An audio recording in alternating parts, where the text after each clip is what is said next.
notified to all of the contracting parties selected in the international application. If it's not okay, the Bureau, International Bureau, WIPO, issues an irregularity letter back to the office, and then there's an exchange till it's resolved. Once it's resolved, it's registered.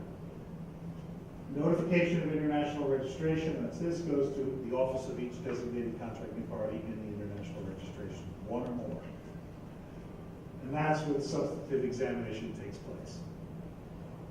Now, under the system sets, the treaty requires that an office act within a certain time period, either 12 months, which is the default, or 18 plus months, which a country can elect, which India, the Indian office, has elected.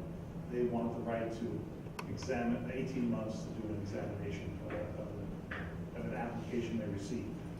The other important thing to remember about this is, although you receive an international registration at this point, and the officers receive a notification of international registration, at that point in time, the international registration has the effect as an application for those designated contracting parties.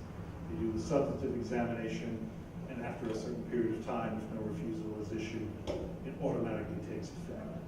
There are also provisions for those offices to issue statements of grants of protection, in other words, to make an affirmative act saying that, yes, we accept it. That's the general concept there. Maintenance, and management. This is standard stuff.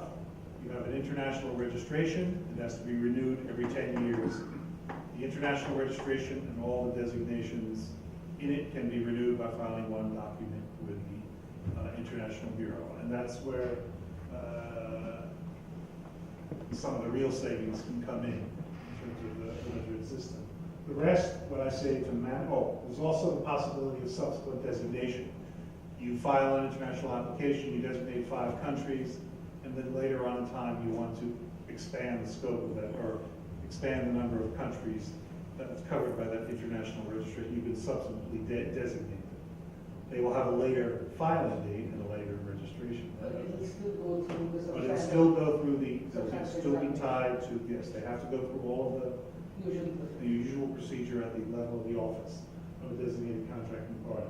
But they're bound into the international registration, and they go into the same renewal cycle, so they're not multiple renewal periods as well.